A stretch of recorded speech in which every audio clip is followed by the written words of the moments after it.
Monroe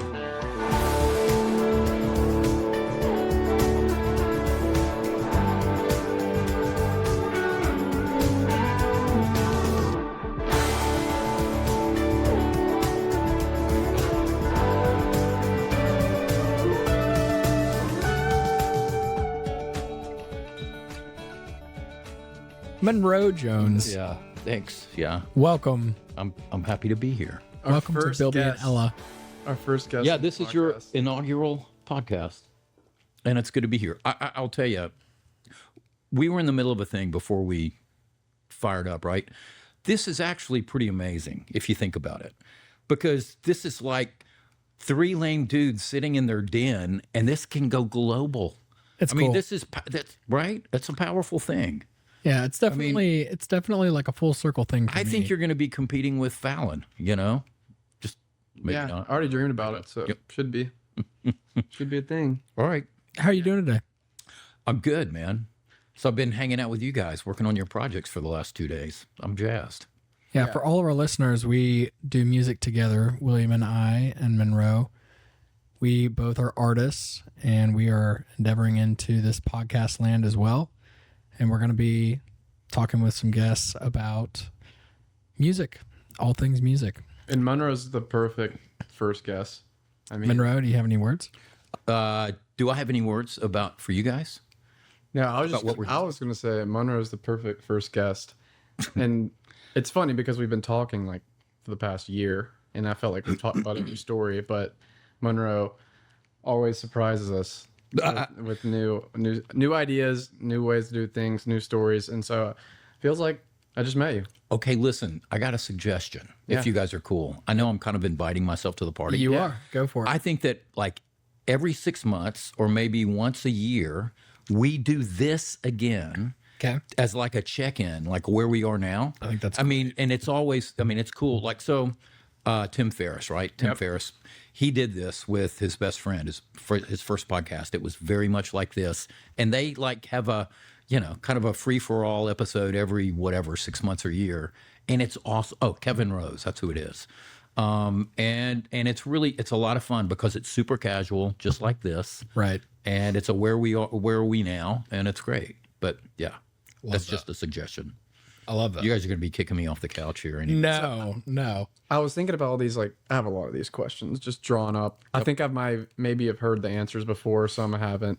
And I was thinking about what would be a great first question to ask. Oh, no. And there's plenty of great ones, actually. But just for anybody that's listening, Monroe's like a Grammy-winning producer. And you don't just find those on the street all the time. So Not these days. Just Monroe.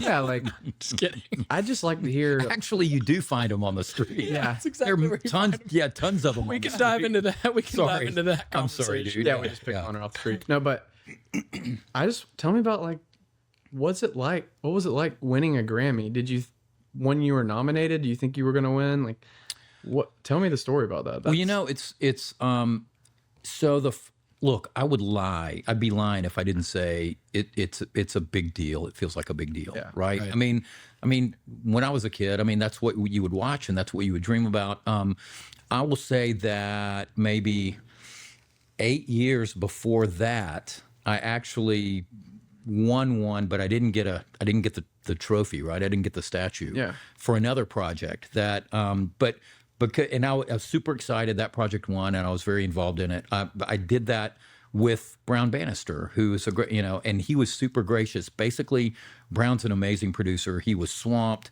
and this was a project that he was in, I don't know, doing several records at once, and this thing was. The 2-inch tapes were gathering dust on the floor in the corner of his studio, right?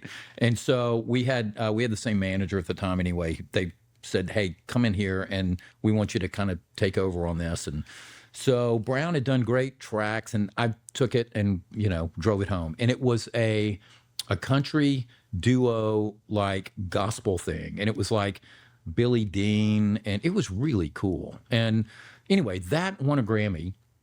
Super excited. I'm in LA with the Venice guys when that all goes down and the announcements come, and I'm super excited. I'm like, oh my gosh, I'm going to get a Grammy. And because I was listed as associate producer on that album, I didn't get the statue. I I see. got, and I was like heartbroken, right? So fast forward like 8 years and 30 records, I won one on the third day thing. The cool thing about that was, you know, the Grammys are always in LA.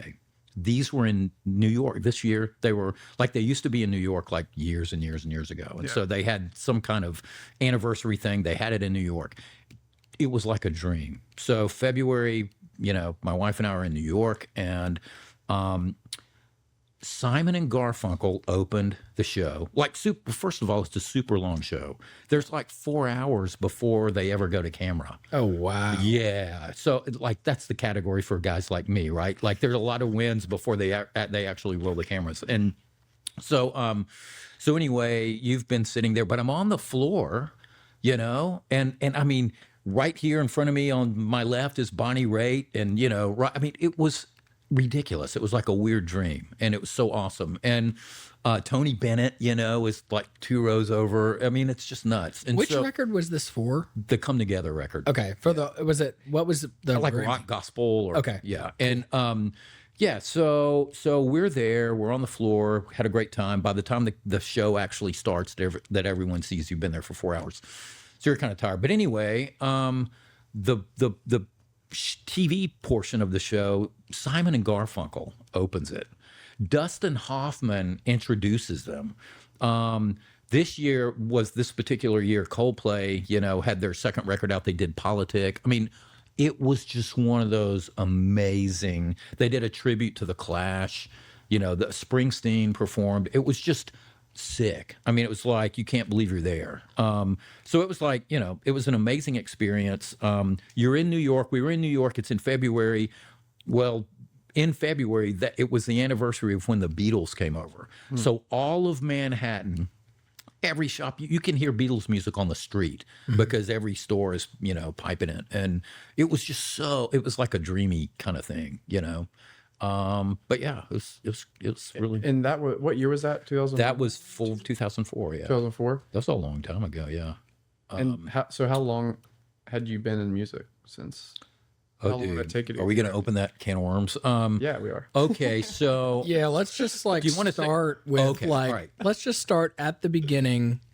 God was there. yes, and Hovering over the water. And then yeah, Monroe like- came along, and at some point along the path, yeah, you found interest in music. I did. So I came from a creative family. My dad was an architect. So I had art on that side of the family, and I had art and music on my mom's side of the family. My mom was this crazy great accordionist. And so, and I mean, when I didn't was, know that. oh, dude. And so really great. And so when I was a little like 4 or 5, she had this little accordion that she found for me, and we would do things together, and I would like learn show tunes and stuff because, you know, it's what she grew up. And so then I started playing, you know, piano, and did all that stuff. And then I'm the youngest in my family. So my brother was a drummer, and all of his, like, we were having this conversation earlier, you guys, about where have all the bands gone, right? Right. It's all about solo artists, and there are very few bands. Well, anyway, back in my day, there were bands everywhere. I mean, there were garage bands everywhere. It was so cool. But I was the punk that would get beaten up in the neighborhood, right? But I played keyboards. And so all my brother's friends wanted me to play keyboards in their band. So that's the way I came up. And I loved it. I started writing when I was probably 10 or younger. And what did that look like? Were you writing lyrics? Were you writing The whole deal. And I would probably, I still have some of it. I mean, That's great. Yeah, it's. You have some well, on your phone maybe. right now? Not on my phone. Yeah, I don't. But you know, I had a lot of notebooks full of stuff, and I would probably start like writing verses and choruses, and then I would, you know, put melody to lyric. But you know, I've done that for as long as I could remember, and then this is really nuts. I'm going off on a tangent. So when I was like, I don't know, 15. I was with these older guys, and we just bought a bunch of recording gear. But y'all, this is in like the 70s. So they didn't have stuff like, you know, of course they didn't have any DAWs or anything like that. Right. These were freaking reel-to-reel tape machines that weighed like 70 pounds. And we had these 2 4-tracks, right? And we would bounce between the 2 tape machines. And that's how we would get like, tons of tracks. But what would happen is once you got like 20 tracks, the hiss was so bad. Like the very first things you recorded would be going away. That's the world that I came up in. Right. But anyway, so I learned stuff. And then, so we started writing and recording when I'm a teenager. And then I think I've told you guys this before, but we went to the library and got the Nashville Yellow Pages, sat down, opened them up, and we literally called every publisher on Music Row. And this would have been like what, 18, 19? Yeah, this was like 17, 18. Okay. And we had done all these demos, and as soon as we had like, I don't know, 4 or 5 publishers, I can't believe we even had that. We had like, Sony ATV, right? Huge, one of the big 3. And ATV, we talked our way in. They were like, okay. And so, and I literally ended up in a relationship. I knew the guy that met me when I was 18 years old. Anyway, so we drove our demos up here and we met with these publishers. We didn't get anything cut then, but they were like, okay, this is pretty, anytime you guys want a meeting, all right, go back and keep writing. And we did that. So when you're 17, 18 years old, you're writing and recording on 4-track. Yep. And you start looking up the directory, the Yellow Pages, which I don't even know if it still exists today. I don't Does know. Yellow Pages still exist? I have no idea. I hadn't seen a wet one of those on my doorstep in I a know, right? long time. Yeah, I don't know. Wait a ton. Yeah. Yeah, that's how you know someone's not there, by the way. Like, there's 3 or 4 Yellow Pages on the front stoop. Dude, were you like a thief? How do you know this stuff? No, not necessarily. Actually, I've never stolen something. Okay. Ever. Oh, wow. Yeah. I've committed every other sin, probably, but not You that stole my heart, man. one. Oh, that's very sweet. No, but what do you think would be the modern equivalent of that? Like getting your name out there. Oh, dude. I mean, I'm going to sound like an old Luddite, right? I'm not, but it's really, there's more noise now. Right. Yeah. But it's so much easier. I mean, you guys, I've gotten to people over the years by knowing how to like put their email prefixes and all those things together. It's so easy to get somebody's contact info now. Yeah. And so then at that point, then it becomes not so much about finding somebody's contact info, but how are you going to craft something that shows you're legit, Right. and gets noticed and goes to the top of the stack, and they go, you know what, I'm gonna check this out. That's the hard thing. Because these people are still inundated like everyone was back then. But I'm surprised. It's surprising actually how accessible people can be. Right. I think. Yeah, I mean, I think the accessibility part is one thing, Yeah. but distinguishing yourself is the other. Yeah. Okay. And so there's stories, like there's people that and I won't name any names, but there's people that I know that. I named names. You guys better name. Yeah, right. There's people that I know that have moved to town and got signed pretty quick, Yeah. whether it be writing or even label work, doing major deals, development, all that kind of stuff. But they didn't have any music. Yeah. And that's fine. Yeah. But then you look at somebody like William or myself, who, it's not a jealousy thing or anything. It's just an observation. It's like, what did you do that got you in the door? Was it relationships? Was it that somebody saw something in your voice? I mean, I'm sure it's a little bit of everything. And we're taking the path that we're on, and let's just go get the music done. Like, let's just go freaking rock and roll. Okay, I got stray thoughts. I'm interrupting you. Yeah, Is that's that cool? great. Because I'll Of forget course. if I don't. Yeah. Okay, so the first one was, so back in the day, like, man, so here's the thing. We've had many conversations about this, but for whoever hears this, I think they're going to be interested. So there is this weird, if you're a creative, I mean, it used to be the music thing only, but now there are just so many forms of creativity and people making their way. If you have a bit toward music and you're a writer, you're an artist, whatever, there is a gravitational pull in Nashville. It's the weirdest thing. And it literally pulled me here. When I moved here, I moved here by myself, just like you guys. You found your way here, right? And then you find each other and you start creating stuff. to me, that is a crazy phenomenon, right? And the thing that kind of pulled me into what we're doing right now with you guys and hopefully documenting everything is that this pull has been going on for generations. Right. I mean, if you go back to Chris Christopherson or whomever, right? That pull has been going on for generations.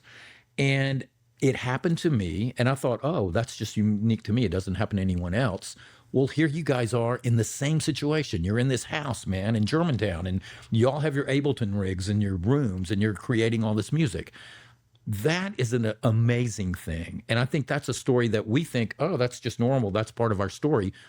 Most people don't have that story, man. And so that's one thing. And so you come here and you do whatever you do to find your strength and to build relationships, and you stay at it, and you find your place, right? And you stay. So that's one thing. The other thing that's cool about now is you don't have to back in the old days, you needed money and gear and a room and somebody who knew how to operate machinery, to make music on any certain kind of level. You don't need anyone's permission now. You can, and you guys are doing it. You're making music. That's the way you do it. You make the thing, and do that thing where you cultivate that small 1,000 true fans. Right. And that's the way you grow your thing. And now it's easier to do that than ever. And that's exciting. I mean, that's the thing that gets me going. So as a songwriter, when you moved to town, how quickly would you say you felt like you were plugged in? You belonged? Okay. So I knew one other guy up here, a friend of mine from my hometown, and he was Conway Twitty's production manager. It's great. I know, isn't that great? I ended up, on my first gig here. It's so awesome. I came up here from Auburn, right? And he got me a summer thing running sound at this amusement park that Conway Twitty had called Twitty City. In Nashville? Yes, in Hendersonville. Okay. And it was like a small, like, Opryland or something. Just about what I'd imagine it would be. Dude. And so, and it, it's great. I mean, it was a big, I'm not sliding this thing, but there I am. I have now finally made the leap after writing and coming back and forth for years. I leave, and I make my way. I come up here.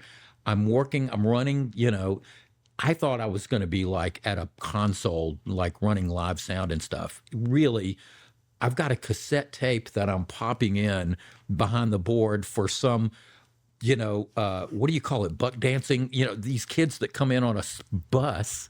And I mean, buck dancing to Footloose. I mean, I'm like, that's my thing when I first get up here. That's the first summer. My now wife, Kathy, my wife, we're dating at the time. She's coming up here. She gets here and she sees what I'm doing. She's followed me, like she knows my dream. I popped this cassette in, man, and I'm thinking, this is it. I'm done. My girlfriend is leaving me. like it's over. Shout out to Kathy. Yeah. Oh man, thank the Lord that didn't happen. But anyway, so here we are. So from that to 2 months later, I had my first cut. Wow. And so I met this guy. Shout out to my first friend ever that I met up here, Chris McCollum. He was an engineer, writer at this studio in the Metro Center. What was the name of that studio? Anyway, I ended up I landed in that studio, a friend and I met Chris literally in the control room at the studio. We started talking. Probably the end of that night, we had co-written our first song. Oh, neat. And the end of that summer, the Twitty City summer, we had cuts. And that winter, we were signed as staff writers to a pub deal. Would you say that was the norm?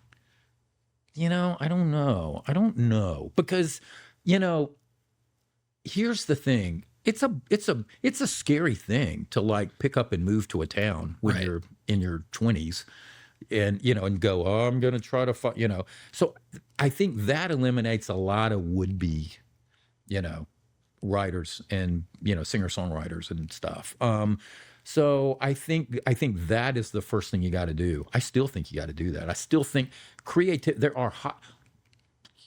go Da Vinci to now.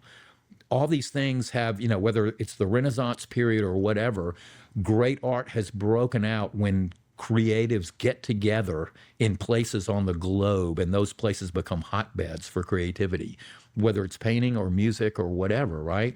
Nashville has been one of those for years. And I say that to say, I still think you have to go to where it's happening. I mean, there are plenty of people that, you can make music anywhere, obviously now, but I think there's something to going to where that energy is in the air, right?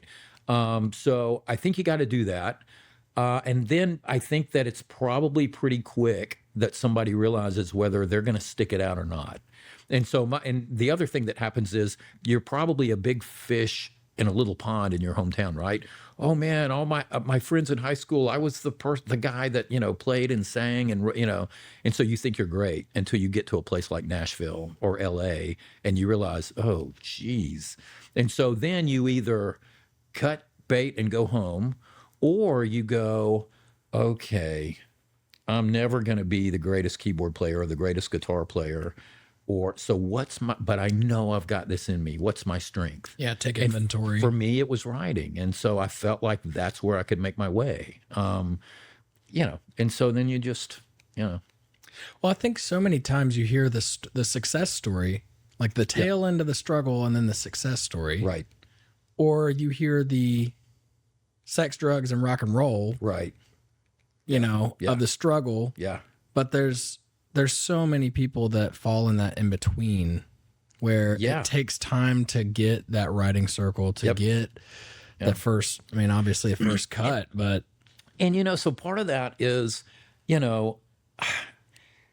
it's like, what's the real question? Is it like, how long is it? Well, who knows, right? Right. But I think another question could be, what is it that makes you go, I've got to hang in. I've got to hang in, And that's a hard question too. But what is that for you? Well, the way I ask myself specifically, just do I want to be a part of music my whole life? And I do. And so no matter what it looks like, I always love just creating, and I don't think it's ever going to leave me. Yeah. Right. And so whether I make it to this point or not, like right now is amazing. Like what we're doing, it's really true. Living in the same house, Yeah. Paul and Dave inviting friends over and just collaborating all the time. It's super special. It's super natural. And sure, we're not like signed to publishers, but we have way more flexible time. We also don't have to write with people we don't want to write. Yep. With because we're just scheduled. Yeah. We're on a Listen, schedule. you have no one looking over your shoulder. I am so thankful for my journey.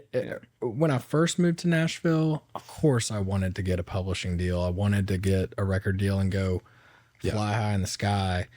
But I think the journey that I've walked of working different jobs and then going and saving my money and really now just committing full time to it and giving it a shot, I'm really at peace about it because I can do my music the way that we want to do it, you know? And to answer your question of like, what is it that I think it's just to say that you did. At least it is for me. Well, and it's funny, but I'm talking, like 18-year-olds who go, hey, should I do this or not? And, I've said this a million times, right, William? I call it the disease. If you've got the disease, you can't help it. You just can't help it. You're gonna do it, right? And when I talk to these kids, I try to kind of determine whether or not they have the disease, right? Because if they've got the disease, they're gonna do it, and anyway, and if they don't have the disease, I think the disease is necessary. Because it's hard, right? Yeah. It's a hard road, and right. And so if the disease is not there, I almost say, you know what, still do it. Just don't make it your do or die, right? But that's something only you can find out. but if you've got the disease, you're going to do it, and that's a great thing. I mean, it's a double-edged sword, For sure. right? But it's amazing. Are you kidding? Yes, this is fantastic. And this is the thing that I had when I lived in a house with, 3 other guys on Sunset in the Vandy area when I was you guys' age, right? And so, it just keeps happening, man. It's the great circle. And I love it. And not, when you're in this environment, this is your norm. Right. Dude, this is not the norm. That is so It's true. not the norm. Like, and when you leave, when you get outside of Nashville and you strike up a conversation with somebody, they're intrigued. They want to know more because they're like, "What? You do what?" That is so true. I yeah. take that for granted sometimes. Oh yeah, That's why I go back home every month and a half. it's good. Nice Yeah, reset. absolutely. Yeah. Yeah. I think when you were talking about just your writing career when you got signed, knowing you now, obviously there's a big jump in your career. I'd like to hear about just your purpose when you're moving to Nashville and how that changed over time as you became more into the producer role too. 'Cause you were a writer, you were in a band, you went out to LA, all that stuff. What was your purpose coming into Nashville, and how have you seen that change? Yeah. So it's weird. I talk about full circle, but yeah. So I will tell you the thing that it's funny. We have these we have these lofty perceptions of things in our head that we think we want. Like we know exactly what that is, whether it's, guitar slinger, artist, writer, or whatever, singer, songwriter, the whole thing that we go through. And that's great. But I had that too, but I didn't realize, like, I love being in the studio and making noise, man. I love it. I love everything about it. I love the process. I love trying things. I love helping other people do their thing. But my whole deal was because I grew up in the era of, singer-songwriters and, the Beatles and the Stones and Led Zeppelin and all that stuff. You're thinking like, man, that's what I've got to do. And that's what it looks like. Well, that's what I thought it looked like when I came to town. And then you quickly, it's like we were saying a minute ago, you realize, oh, geez, I'm not even close to half as talented as so many of these people. But so what are my strengths? And so I end up writing because I love writing. Well, what that does is that pulls me, because I love recording, I end up living in the studio of the publishing company, right? And that's where we talk about like gaining all these skills and chops and stuff. I'm bitching and moaning the whole way because you Can't see it at the time. and you're so broke, and you're getting like this little stipend or whatever, trying to get the big cut or whatever. But what I am doing is I was like, give me the freaking keys to this studio because I'm going to live here. And so I ended up, producing the demos for people in the studio, and then managers that I would make friends with or different people around town would start bringing their artists in, to the studio to have me do their demos. And you build, you're not only getting better at your craft, but you're building relationships with people. And then all of a sudden those artists would get signed. And in a few cases, the thing that we did would be so kind of Close, tight. and quirky and kind of special, right? So then they would get signed and the label would go, well, man, I don't know who else could do that. So almost by default, I would finally get to start producing stuff, right? That's why he wants us to be quirky in our music. Yeah. Listen, we laugh. We laugh. I'm but on to you now. You are on to me. So, and that's not a gimmick. That's not a hack. No. That's not, that's not like on my top 10 hack list or anything. No. But honestly, that's where the gold is. It's true. And that's a hard thing. It's hard to be vulnerable, but that's, if you're going to be transparent and vulnerable and you're going to resonate with the listener in a way that makes them go, I got to hear that again. Yeah. It's going to be through that music that you create. Right. And so you do that with artists over and over and over and over again. You kind of get this toolbox, right? And you go, oh, that's my go-to. I know how I'm going to get this guy to do this or that or whatever. And so you get better at that. And then, but So I guess to get back to your question, William, it was a while before I got to the point where I went, you know what? This is what I do. I love producing. Maybe that should be more official. Like this is the thing.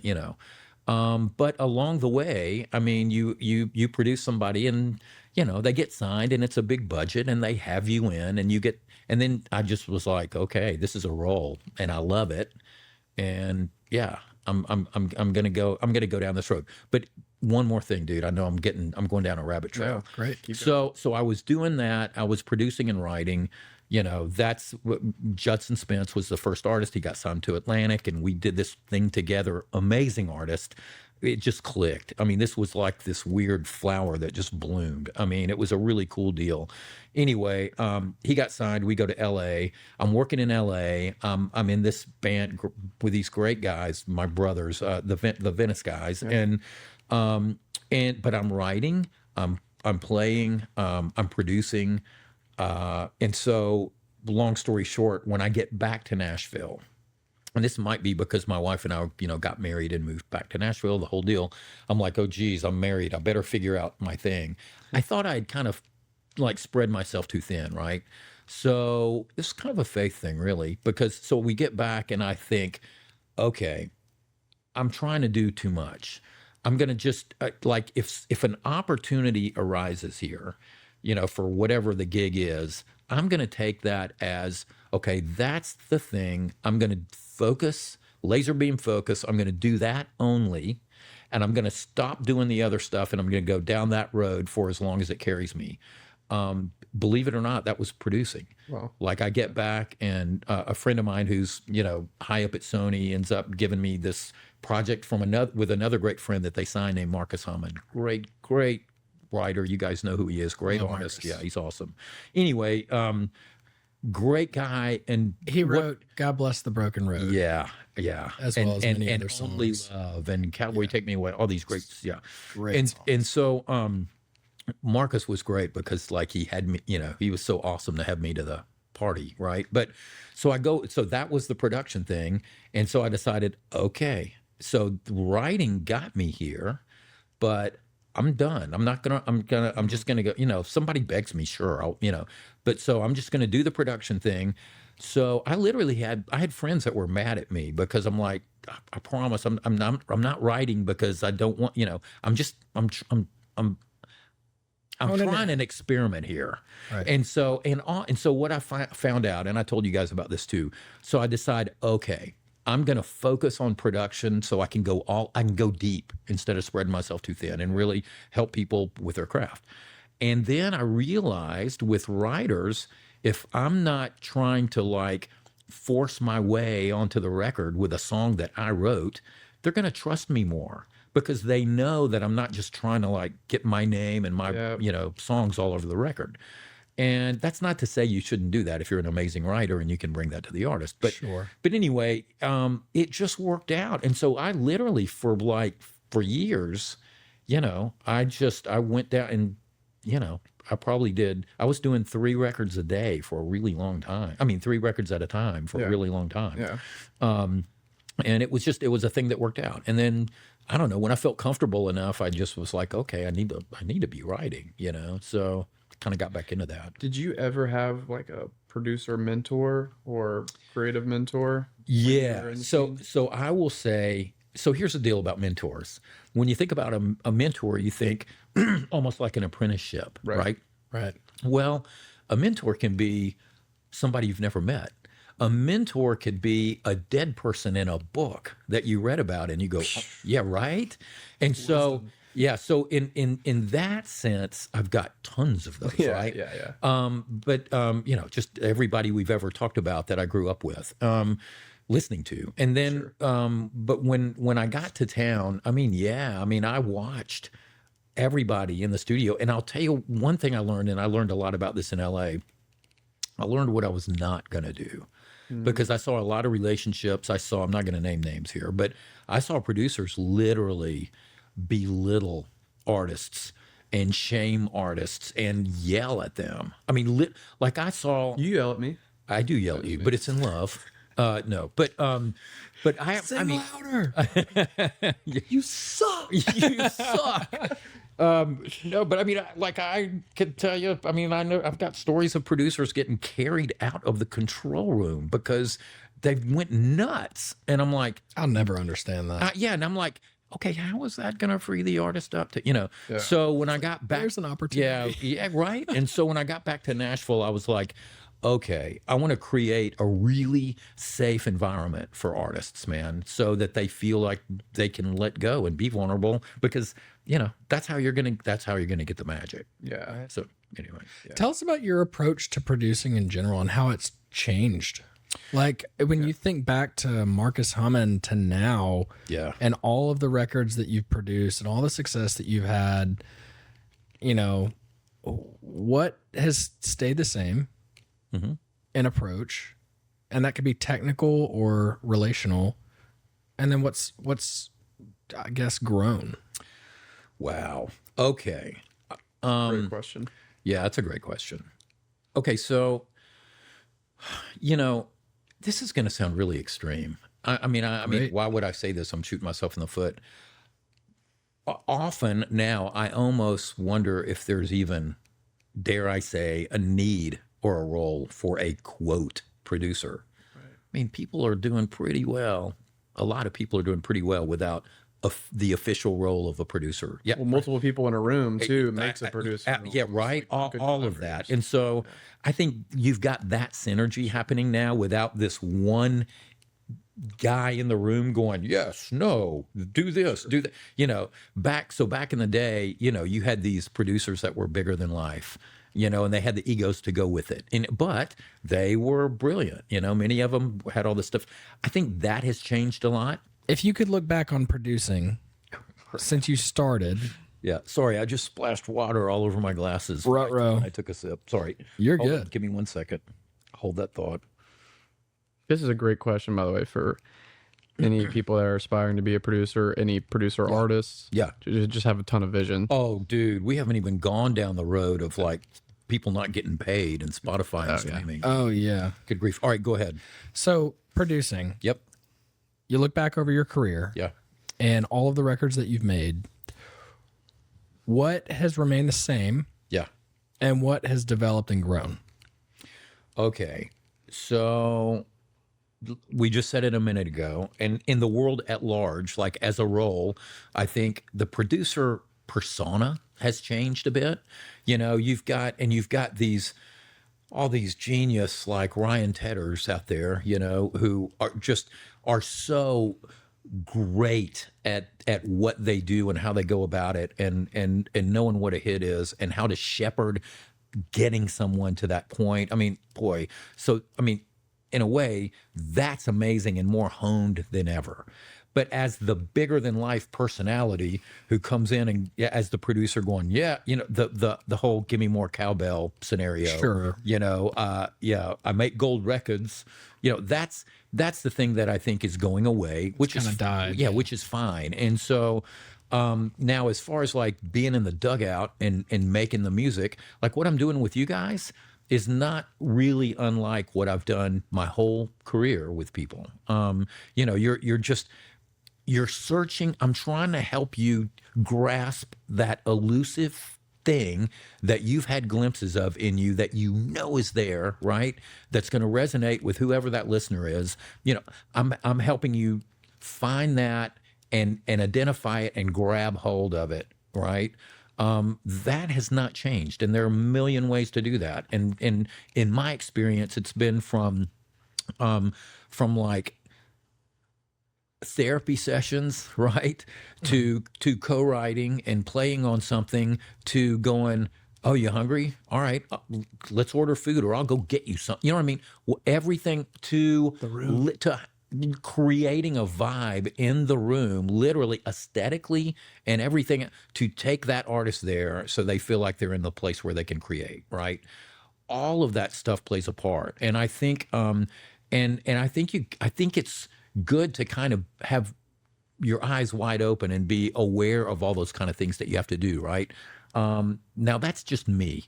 Not everybody does that. And the other thing too is a lot of producers that are fantastic producers have a signature thing that they do, and every record they do with an artist, no what female, male, band, whatever, is gonna sound like them. It's gonna sound like their stamp that they put on the record.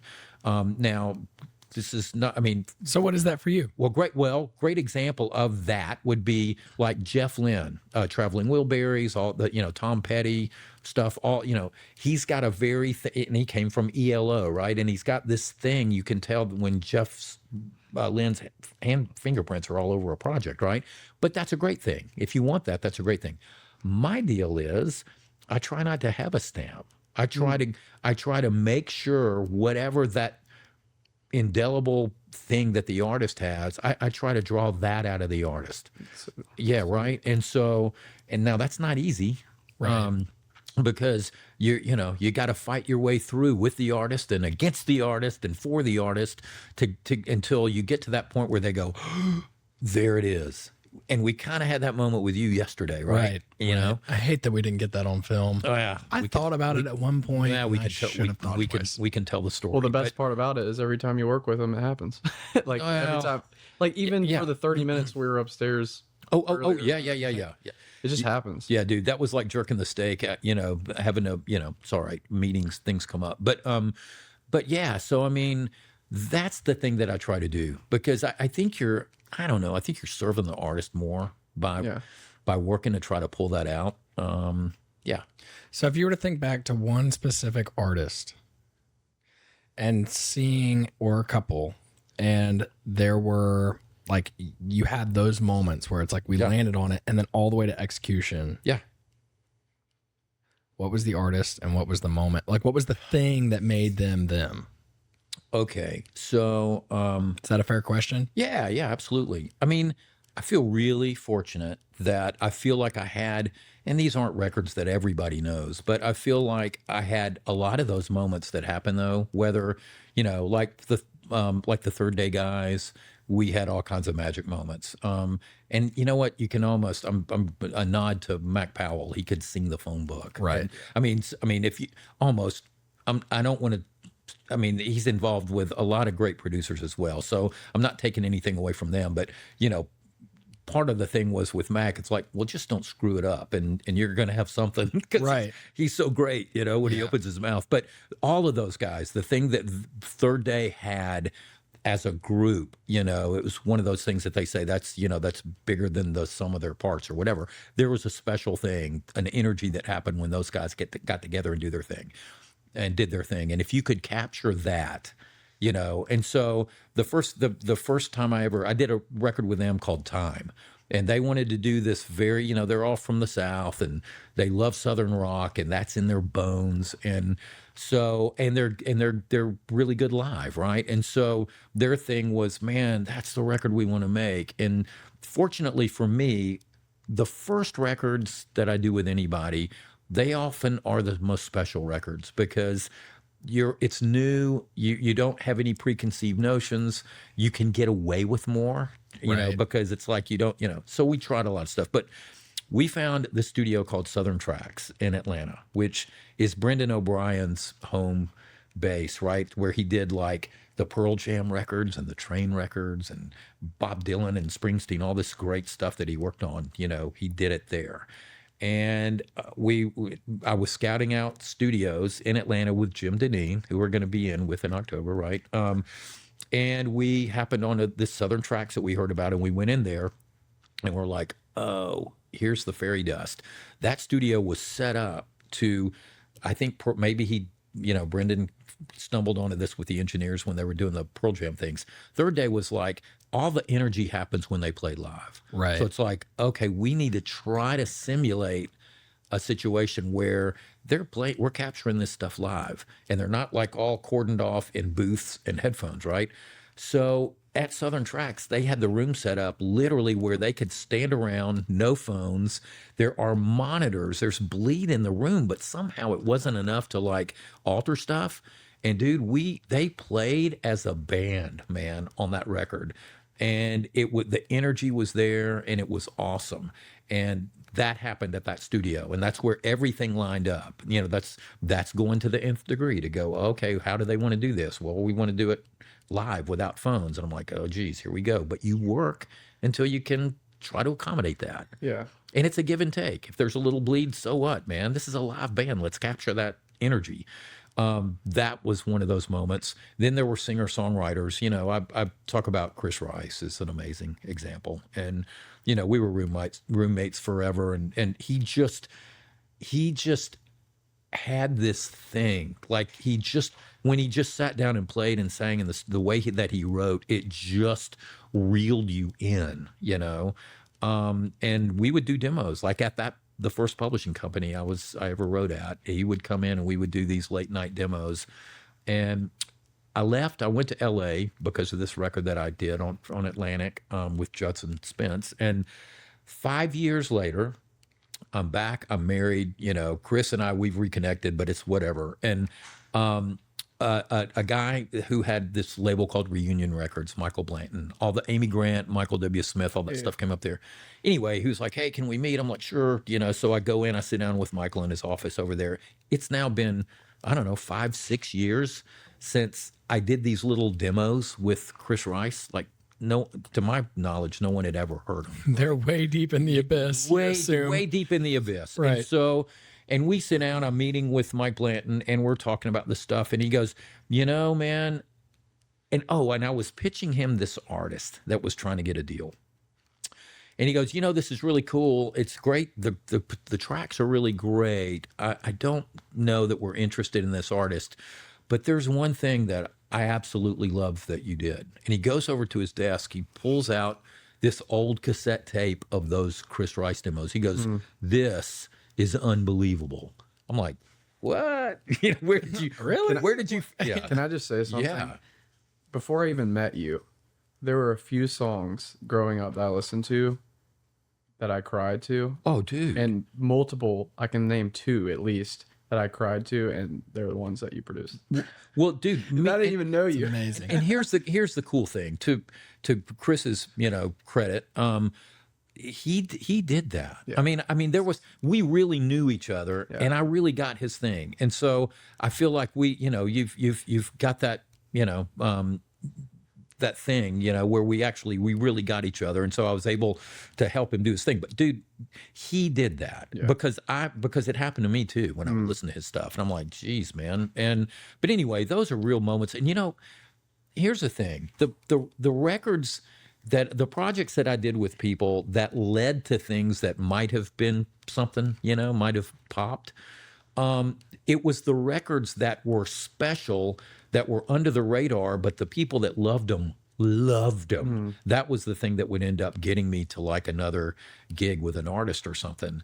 It was those records that were special. The Wes Cunningham record, I talk about that a lot. That was one of those records.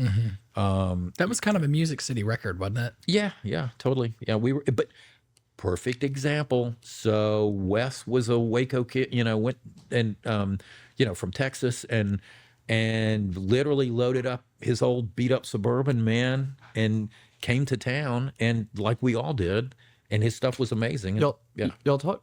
You said you were kind of reconnecting with him recently. He's great, and his stuff is so cool. It'd be fun to get both of y'all on another. He'll do it.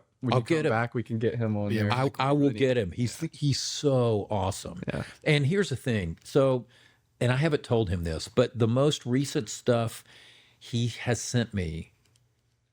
So here's the thing. I'm just now getting comfortable with my ego and hopefully getting to the point where I can like let it go, right? Like there's this thing as a producer. It's like hooking a big bass when you come on and you go, oh man, I got to be a part of this, and I will kill to be a part of this, right? Okay, so Wes is one of those kind of artists. Because what he does is so cool and so unique. You're going like, man, it'll be a feather in my cap that I'm involved with this because it's so cool. Well, so the last stuff he sent me, this is just like a couple of months ago. It's so cool, and it's art, and it's so great. And I caught myself listening, going, man, I don't think I can make this better. And I'm just going like, I don't think I can make this any better than it is. It's so great, and I love it so much, and I'm okay with that. Right. Nice. You know what I mean? Yeah. And so maybe that's growth. I don't. That's some kind of growth. But yeah, dude, those are the moments I miss. I love those moments, and I think all of that has a lot to do with people being in a room, multiple people being in a room together. I completely agree with that. And I hope that doesn't completely go away. You know, but I think we're keeping it alive. you guys are. We're keeping it alive. Listen, that's why I love this, man. That's why I talk about this thing called the pull, right? You guys, it's still happening. Generations later, it's still happening. You guys are doing it. Talk And- about the moment when we all loaded up into Sound Emporium for my project, and you were meeting with all the musicians, session players that you known for years. Yeah. But it was almost like a coming back It was. reunion Yeah. after some years. What Yes. was that like? Just walking into the studio after a while. You haven't seen him in a while. What was that? What was that like? What did you feel? It was great. You know what, man? That's a really great question, because you would think that I would be like really nervous about it. Mm-hmm. I really wasn't, and I don't know why. I mean, typically I might be, but you know what? I think part of it was when I started calling these guys. Yeah. Their response was so fantastic. Talk about getting emotional. I mean, they were like so all in and no offense. Yeah. I've got this kid who nobody knows, because right, you don't know, like nobody knows that you guys have got this Right. cool stuff that you're doing, right? That's part of the struggle. At that point. And so yeah, we're fixing that. Right. But so I'm thinking, like, they could have very easily gone, hey, it's great to hear from you. I don't think I'm going to be. Every one of them were like, we can't wait. And I was like, oh, so we got in, and honestly, dude, that tracking, that was the high point of my year. Yeah. Because they were great, dude. They loved it. And, and I was like, wow, this is almost like we're all a little older here, but we haven't skipped a beat, sort of. Right. Yeah. And I was comfortable in that space. I was comfortable at Sound Emporium, but those guys, they were great. And you guys were there. Fantastic. And that's why, we made so many records together, because and that's because they give everything they've got. They don't phone anything in. And that's the thing. I'm super fortunate in that, like, my best friends from years up here, nobody phones it in. They all love what they do. And even if it's somebody where they're going like, I don't know what I'm going to be able to bring to this, they're going to dive in. They're going to roll up their sleeves. But these guys loved. Do you remember the first one you called? Yeah, let me see. It was either Mark Hill or Dan Needham. It was one of those two, I think. Mark's a beast. Dan's a beast. Yeah, They're Dan's a all beast. And you know what? And dude, there were, we've talked about this. There were a couple of guys that I haven't worked with before. Right. And you were great. You insisted on one of them for sure. We agreed on the other one. I'll call it out. Gabe was amazing, and Nate was amazing. Yeah, and absolutely. they Nate Duggar, for everyone listening. Yeah. And so, it was really good, because I mean that was just a great example of when it's right and everybody's really, it's happening. I remember us talking about who we needed on the keys, and you're like, well, we got to make sure, Gabe's an artist.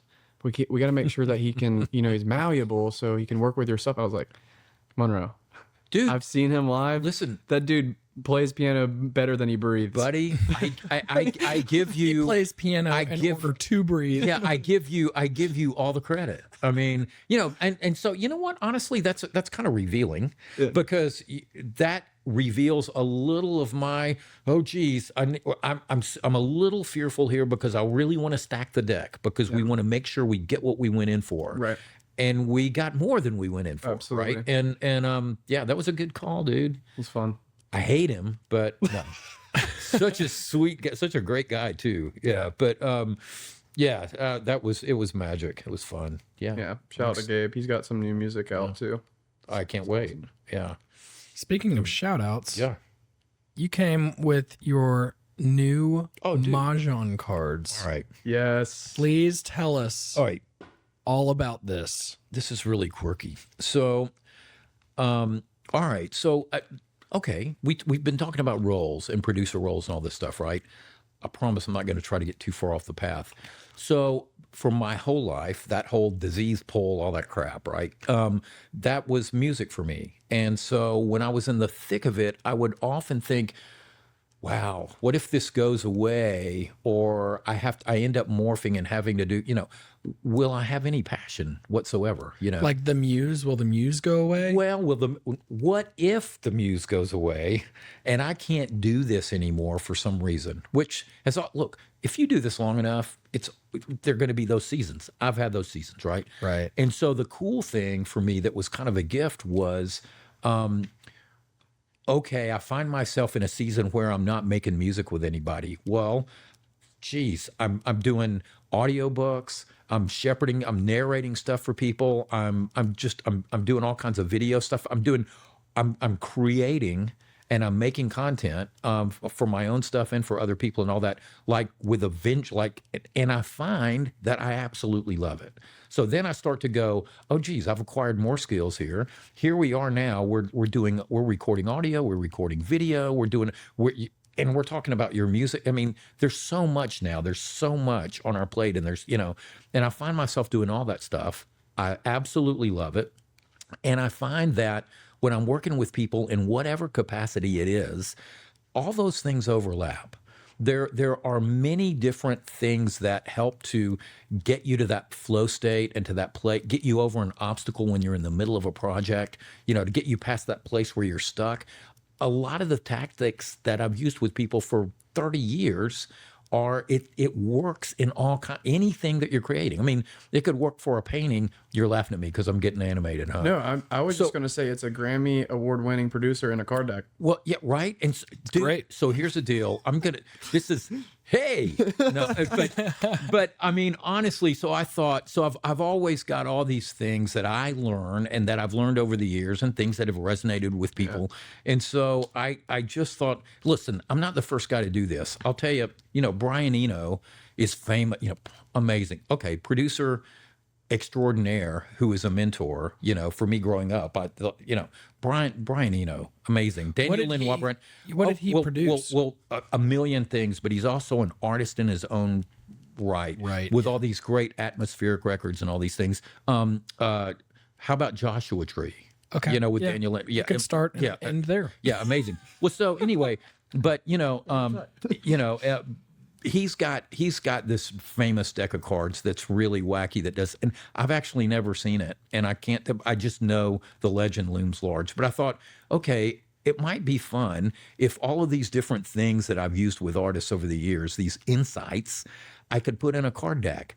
But yet they still, they're like a poker deck, so you can still play games. But what happens is, if you're in the middle of a project or you're in the middle of a song or whatever, and you're stumped, stop. Please don't pick up your phone. Put your phone down, and you can actually play solitaire or play blackjack or poker with each other. And every one of these cards has an insight to get you over the hump. So, can I see one? Yeah, man. Yeah, here. Take a card, any card. Yeah, I have no Feels idea. great. Man, I could just play a game too. Like we just play. I mean, it's a legit card. Yeah.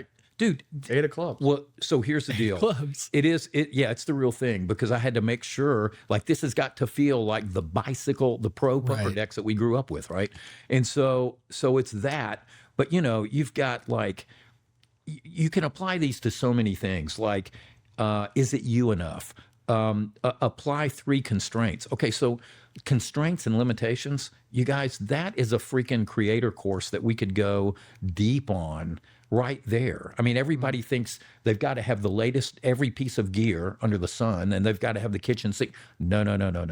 Also helps you focus. It helps you focus. And limitations, often, you have 3 or 4 things and you're like, crap, that's all I've got.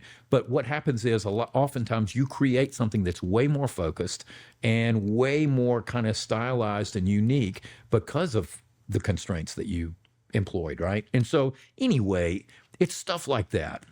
I mean, That's going to prove to be really useful to me. Go ahead. what risk could you take? Don't compete. Be different. Look, so they're all kinds. So this is like 30,000 foot stuff, right? Sure. But I mean, quit competing. Self-forgetfulness. When we're self-conscious, we're not going to do our best work when we're self-conscious. If we can move ourselves out of the way, like when you get caught up, the joy and the gift of what we do is when you surprisingly find yourself in that place where you have forgotten yourself. You're so into what you're doing and you love it so much.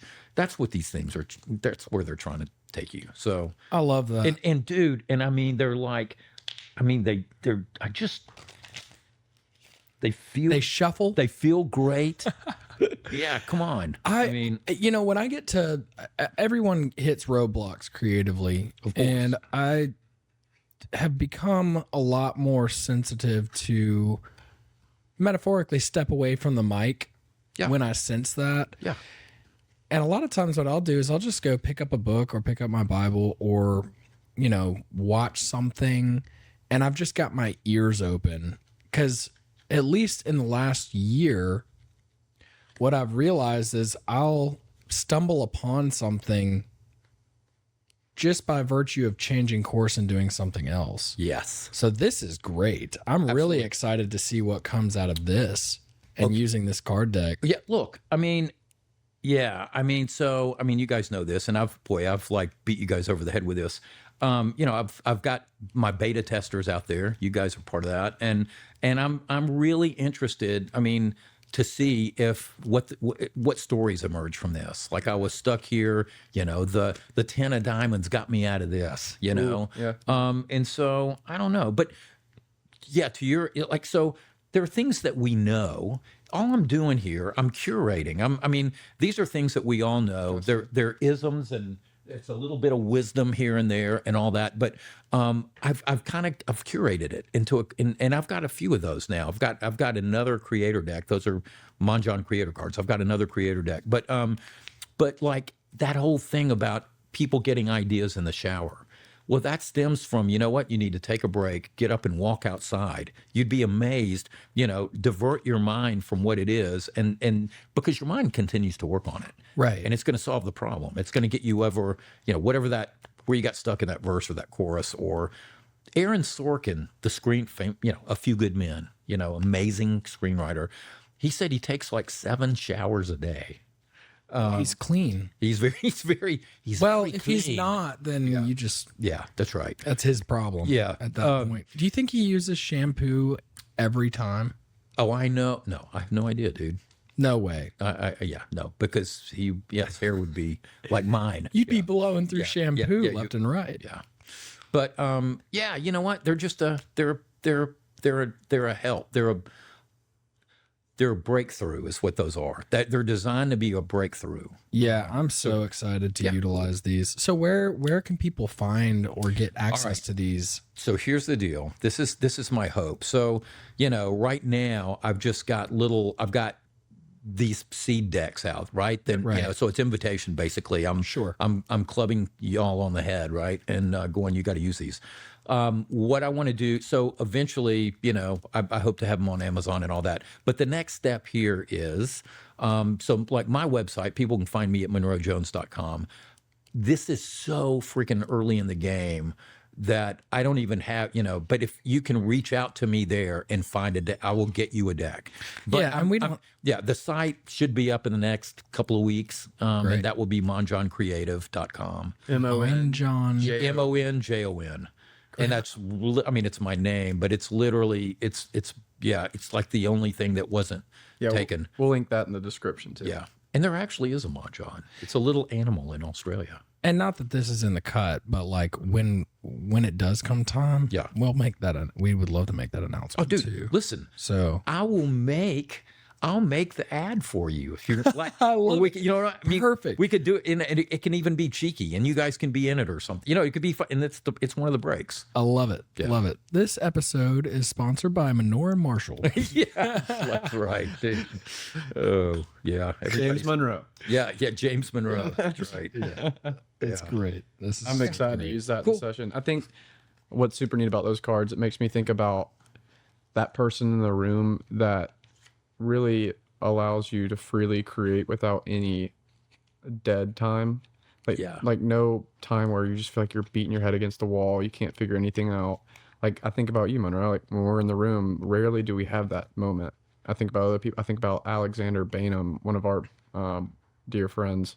When he's in the room, there's no dead time. His mind's just in flow state. Wow. And he can help me. He puts me in a place, and he's asking questions. He's almost like a therapist. But then he's also has the producer, musician mindset, writer mindset, artist mindset. That's what makes a really good gift. producer. Yeah, It absolutely. is a gift. Yeah. No, it's neat. it's true. Okay, so I think we'll round out on a couple more questions. Yeah. Hit me. And we'll probably edit it, Dude. out of order, that kind of stuff. Have me back. Yeah. This is part 1. Come on. I have another Love one. to- Great. Yeah. Okay, so Bono, you too. I'm just gonna say that. You can just go ahead and start. Yeah. Okay. So, this will be kind of lengthy, but okay. So I tell you guys about the Atlantic thing, that the artist Judson Spence, who is so amazing. You guys, you know what? You got to have Judson on here. What is Judson doing now? He's in Birmingham and he's still making music. He's kind of like Wes Cunningham, and he's doing all this great stuff. Do y'all hang out? We do when we can. Yeah, we do when we can. And actually, we're way overdue to like hang out and make some noise. We're threatening to go in and do some stuff together. We need to. I love that. Yeah, and so, but he's doing great. But anyway, so Doug Morris was the head of Atlantic Records. That's back when Ahmet Ertegun and Doug Morris and all these guys were still all those big, huge, legendary record guys. Doug signs Judson, and so he's like, okay, quirky record. I'm going to let you guys make this record, but you're wet behind the ears. You don't know what you're doing. You're little punks, and so I'm going to send you out to L.A. He was in New York. He said, I'm going to send you out to L.A. So you can be under the watchful eye of my friend Jimmy Iovine. I didn't know who Jimmy Iovine was at the time. I had no idea, and we're like, okay, it's like Labrador retrievers, Right, of course. And so, Little otter. yeah, that whole thing. Yeah, totally. You're an otter right now. I know I am that, right? That's like, I get animated. So we go out to LA, we end up at A&M, great studio, all these different rooms. Well, Jimmy he's execing basically the record that we're producing. And Jimmy is actually in the middle of producing the Rattle and Hum record with U2, right? They've just come off Joshua Tree. Anyway, huge. Couldn't be no one bigger in the world, right? And so there are 5 rooms at A&M. So we would be in one room and they would be in. So we kind of got to know them and hang out a little bit over the summer. Amazing, amazing guys. I'm just going to tell you. I mean, if it's uncool to like U2, you know what? Screw every one of you. I mean, because they're so cool. They're just amazing. I mean, like I remember, so there were these long hallways at A&M, and I came out of the room I was working in one day. Just happened to line up with Bono. I'm like, oh crap! I'm walking next to Bono, and we've got. Does he wear glasses in the studio? This was Glasses. Pre-glasses. Pre-glass era. Yeah, this is pre-glasses. Pre-glass era. And so I'm like, crap, I'm walking down the hall with Bono. And so, but we strike up a conversation. I mean, this is the kind of guy he is. Like, you get to the end of the thing, and of course, he's asked you personal questions all the way down like, why would he care? And then you get to the end of the hallway, and he's like, well, I'm Bono, I'm like, well, of course you are. He doesn't need to introduce himself. I mean, I'm saying that's the kind of guy. These guys were great. They were super sweet and normal if you got to actually hang with them a little bit and get past that. Oh, crap! I'm in the room with you two. And so, but anyway, so we go on. Summer progresses. I'm in the middle of my thing with Judson and all of us. We're doing our deal out there, and I'm in one room one night producing vocals, and Judson's singing and behind the mic, and the phone rings. And it's Jimmy and you two from the D room down the hall going, hey, we need you to come down here and play keys on this song. And I'm like, so, okay. So I hang up the phone and I look at Judson. I'm like, dude, he goes, we're gonna beat your ass if you don't go down. like I was literally like, I know I shouldn't. Can I go out? I mean, because you know what? It's important what we're doing of too. course. Too. It might not be, So get out get of out here of here now. You know? now. So anyway, I go down the hall, and you guys, when we were checking out studios, my buddy Joe Baldridge is at runs Ocean Way over there, and. Hill got to see Joe because Joe was in on part of that story with me, so It was great. Yeah, but anyway, so I run down there and I walk in the D room, and you've heard all these legends about U2 and how they record and how they work in the studio, and I'm going to tell you they're true. I walk in, and the whole band, is set up in a circle.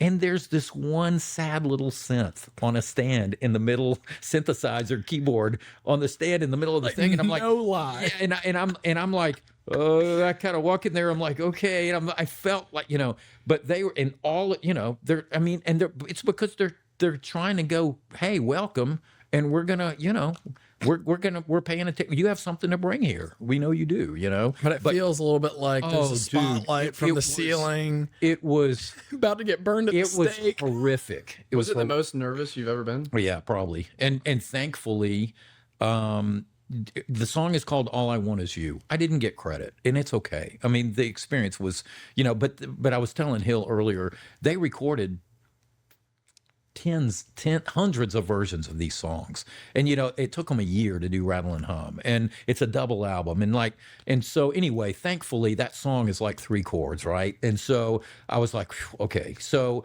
I go in and we dive in and we start doing these takes. Bono is singing on a handheld 57, and he's yelling chord changes and lyrics like right in my. I'm kind of like this, and so. We would do a take, and then we would go into the control room, and I would sit and hover in the corner while they would discuss, hey, is this better than the version we did in the train station in Belgium or whatever?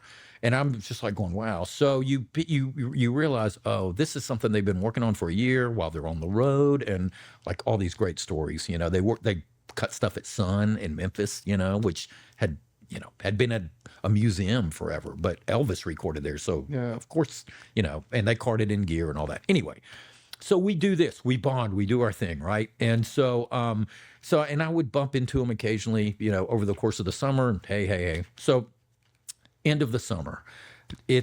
I'm going to probably get this wrong. I think it's Jimmy Iovine's birthday. And, he produced all the Stevie Nicks, solo records and all this stuff too. So I was in this band, Venice. Our manager was this guy, Glenn Parrish, who was also Stevie's manager. And you know how stupid I am. So I've done. About to. I've got one record, not even fully under my belt yet as a producer. And I remember Jimmy was going off in the lounge one day or in his office about, I don't think I can do this one Stevie thing. And I'm like, Jimmy. Here I am. Been there, done that. Done that. And so I'm like, come on, man. I could do this. I could do this for you, and I bugged him pretty bad, like for, I don't know, maybe a couple of weeks. And he's got this thick New York, and he goes, what do you know? You're an hour old in this industry. You are an hour old. Is what he told me. Wow. That became like people say that to me now because they knew the story. There were people around, and I'm like, like okay, But I was such an idiot. But hey, you can't blame a guy for trying. But anyway, end of the summer, I think it's Jimmy's birthday. Stevie Nicks is throwing him a party at her house up in the Benedict Canyon up in Beverly Hills or something somewhere. And so we all get to go to this birthday party, and it's, Jimmy, it's everybody, right? Eddie Van Halen, and all these people are there. And my buddy Joe, who was my roommate here in town, he has flown out. He makes me look like I'm not even a fan. Like he knows everybody, he knows everybody's life, and super fan, right? Especially of all these U2 and everything Irish, the Waterboys, all this stuff. But anyway, so he's excited. We're going to this party at Stevie Nicks's. U2's going to be there. So we go. We're mingling all night. Joe's like, man, you got to introduce me to Bono. We got to make sure he hears this. And I'm like, big time. And I'm like, no, Bono needs his space. And so end of the night, we're going to leave the party. I go over to, where Bono's standing kind of holding court. He's telling some story or something to people. And I kind of walk up and there's a few people and I wait for him to finish. And then I'm going to introduce him to my buddy Joe, to prove that I know Bono, I've met Bono and hung out with him. So he's telling this story. And he gets to the end of the story and he looks up and he sees me and he goes, Marshall. And I'm like, well, I actually, I'm like, well, it's Monroe. And man, he's just like, oh, of course he apologizes profusely. And he's like, I knew that. And I'm like, it's okay, right. And I am shattered, man. It's not okay. I'm so bummed, And so we talk for a minute and I introduce him to Joe and then we split and we're walking out of the party and I am so bummed, man. And Joe thought it was all BS. Like he thought I was lying the whole time, right? And so he goes, he actually knows who you are. And he goes, you did know him. He got the M right. And I'm like, he got the M right.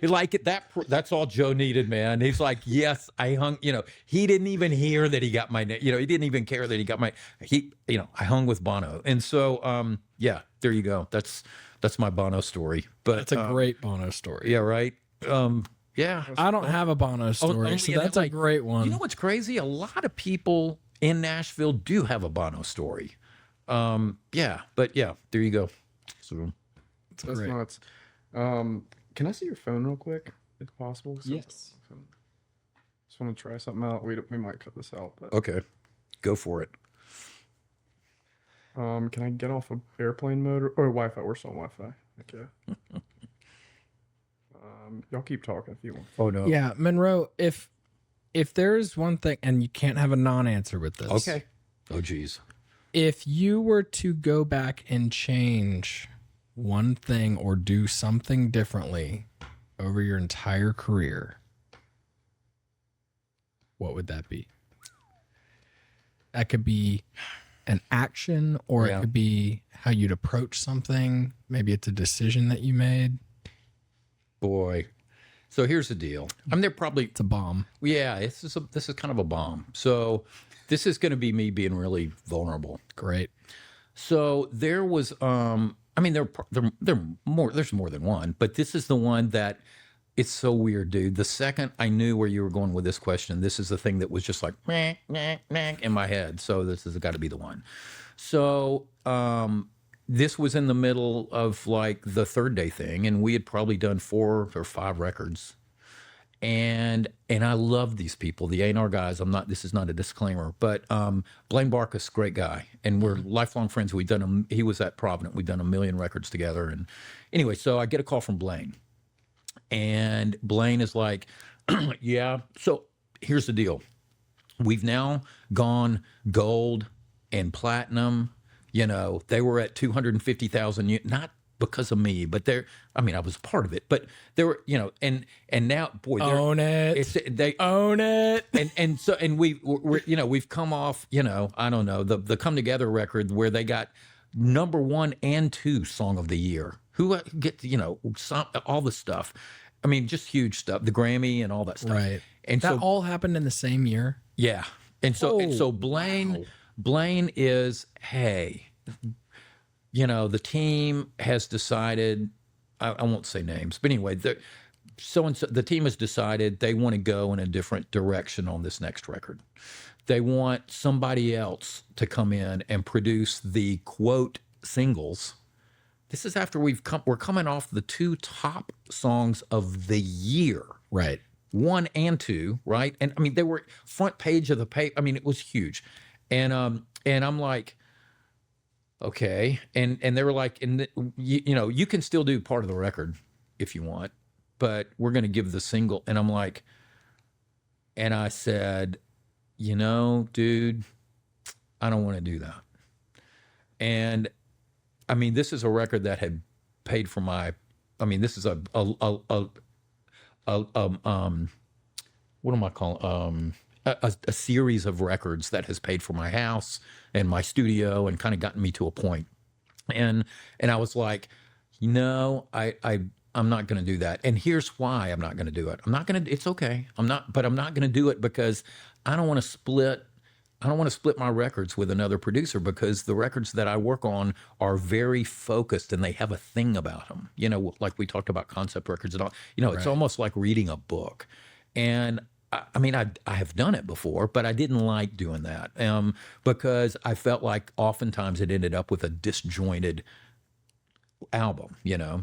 And so I said, no, I'm out. I said, I'm out. And I gave a lame excuse about, no, because it's going to be a disjointed record if multiple producers do it, and not blah, blah, blah. It was my pride. I was hurt. And that's why I said no. And I regret that. And you know what? We're all great. We're all on great terms. And we came back around and we had a blast on the last record and all this stuff. But my pride got in the way. Yeah. And I mean, I'm sure I've got multiple things like that, but that is the one that is just glaring. That's the glare, that's the like, man, if I could go back, I would have swallowed my pride and gone, man, I don't want to do that. But you know what? Thanks for having me. And I would roll up my sleeves. And not because I'm competitive, but I'm like, I am more motivated than ever to make this side be incredible. Right. And then if they want more of that, I'll help them on the other. But that's competitive. It is competitive. Come on, that's not bad. Well, and you know what? It's not bad. But I just, and I think it's okay. My whole thing is I want to serve the artist, right? And I said it a little while ago, whatever that means and whatever that looks like. Well, I broke that rule, didn't I? Because my pride was so hurt that I just jumped ship. Are you kidding me? That wasn't a wrong decision. We've done a bazillion records together. Maybe they're just like, we need a new. We want to go to a different. Absolutely. And I mean, I had to.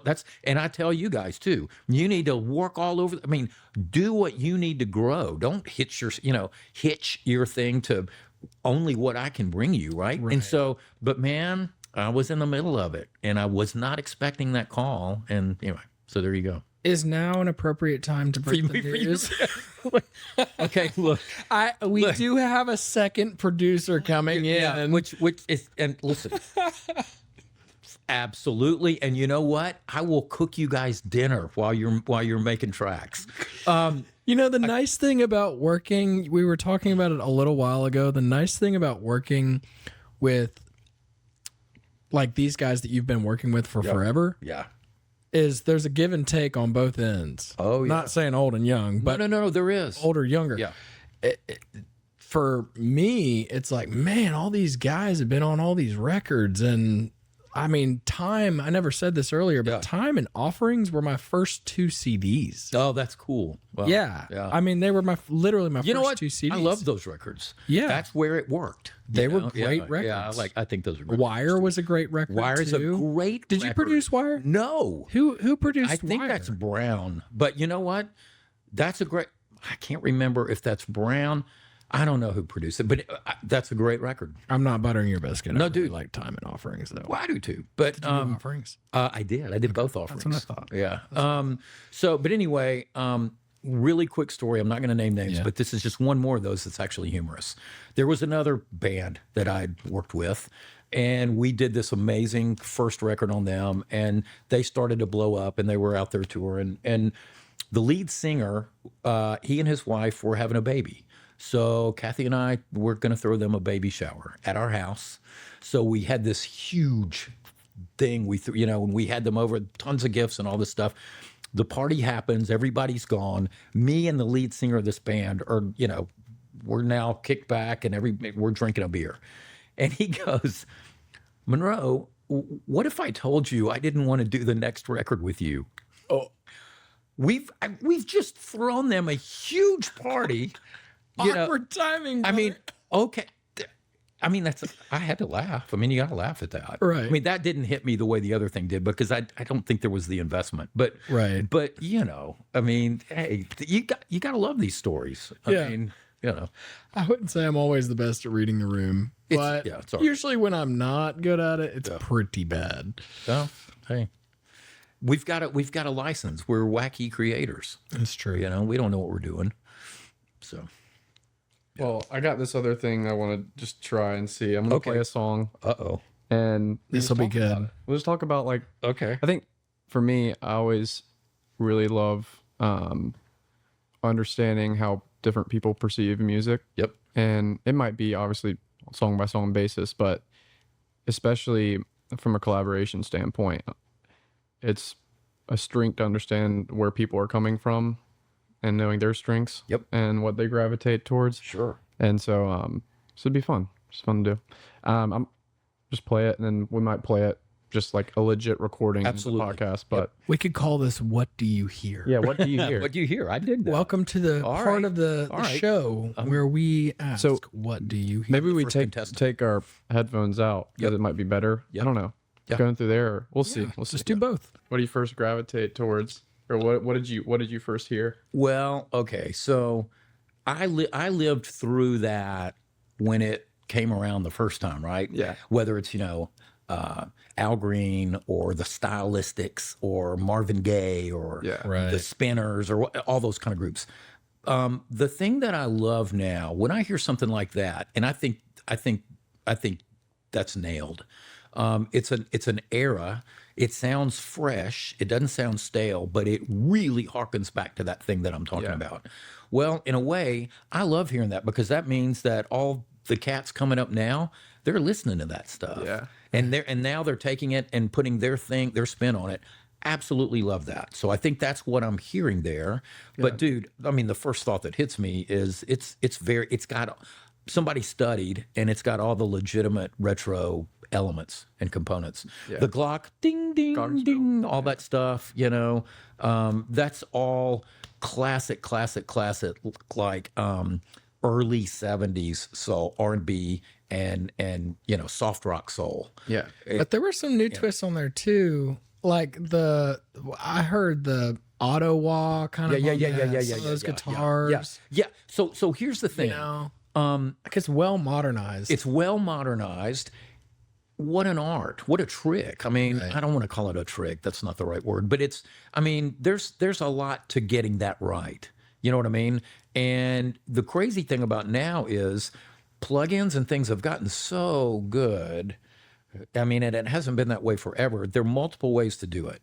Now, if you take like a Leon Bridges and people like that, they're pretty authentic. They're like, no, we're going to use the ribbon mics. We've talked about this before. We're going to use the ribbon mics that they used. We're going to, so I don't know how they did that, but it sounds legit. Yeah, it sounds really good. And I think it's great. I love that. Give me the info. Oh, who it was? Yeah. Yeah. I think it's Devin Kennedy, Fallen for You. Devin Kennedy. Shout out to Devin. Yeah, Link it man. in this description too. What For copyright? What stood out to you? Have you heard this song before? I have. I picked it. So I didn't know if you just picked a random one. Man, he spun the wheel. Yeah. Red 7. Yeah. Yeah. I mean, I think the first thing I heard was that 5 minor in the verse. Yeah. And I loved the change after the chorus back into the verse. It's not like a looped song. It just feels like 2 separate sections, but they meld it together so well. I noticed Just that like, too. and it kind of gave me like John Mayer guitar vibes. Yeah, too. totally. It's I'm sure I don't remember what I first thought when I first heard it, but that's what first comes to me. Yeah. Yeah. I mean, the chord progression was great. Like, I think there were minor 3s and I think there was a major 3 in there, major 3/7. I love the progression. But I one of the things that I noticed was how I'm starting to think a little bit more how you think in terms of like the voice as the instrument. Yeah. Which you would think would be really natural, but guitar is really my home base instrument. Yep. So I tend to hear guitars and, what voicing it is. And my ears constantly trying to play that game. Yep. And the way that the other like supporting vocals fit with the main vocal, and the way that floated on the track was that stood out to me. Yeah, no, which I is agree. growth for me. Yeah. I would love to actually know what a lot of the process was for that, because the vocal, he's great. That's great. That's great performance right there. Sure. Yeah. And it harkens back to all that stuff that I'm talking about, but he owns it in a way that makes it feel fresh. You know what I mean? Yeah. Yeah. I mean, I dig it. So if I was going to give any, like, okay, well, you say it's retro and it's this and that, what would be a tune that would, there's a tune by the Stylistics called "You Make Me Feel Brand New," and you don't have to play it, but it's it's got those components and that kind of feel. But yeah, I dig it. It's neat. You know who else does that in a way, and then but they'll put their fresh spin on it, believe it or not, and it's super pop. But I think Bruno Mars, like "Leave the Door Open." Yeah. Are you kidding me? I mean, that track that's like pop perfection to me, I think. But yeah, He's kind of like a modern day Prince. he is. I mean, look, I don't know the dude, obviously. I'll be brave and but say it. well, but I'm agreeing with you. I think that he wears all those guys out on his sleeve proudly, but he brings his own thing to it. I will say this: I've seen some, I don't know, some really old reels or TikToks or whatever, where he was an Elvis impersonator as a little kid, Oh wow. and it was sick. Like really good. And I mean, he had the whole, he had the hair. I've seen some of those. Yeah, and I'm going like, wow, man. I mean, part of me is going like, man, did his parents make him do, but he was really good. And you go like, okay, well, what did his parents do? Yeah, he's been doing this his whole life. But yeah, I mean, yeah. That's amazing. There's a lot of noise. How are you going to cut through? I mean, I won't go too down the deal here, but 100,000 songs a day now. It was like 75. I think it's up to 100,000 songs a day are released on Spotify, right? And I think Apple may be in there too, but that's a lot of noise. How are you going to cut through, right? And that's where I go, okay, quit thinking worldwide, think niche, and you're going to own your niche, and you're going to be the best in the world at your thing in your niche. You know what I mean? Yep. That's, to me, that like gives me a lot to hope for with guys like you, because you can totally do that, and you're doing it, so. Agreed. Yeah, speak to the smallest audience possible. Yeah, absolutely. That's one of the cards, dude. Oh wow. Yeah. Again, Manjong. Sorry, I didn't mean, it always comes back to the cards. Yeah, sorry. Yes, inspired by the creator cards. Yeah, there you go. Well, thanks for coming on the podcast, man. Thanks for having me. Monroe, thank you so much. This has been a blast. You guys are done? Are you kidding me? No, thank you. Until next time.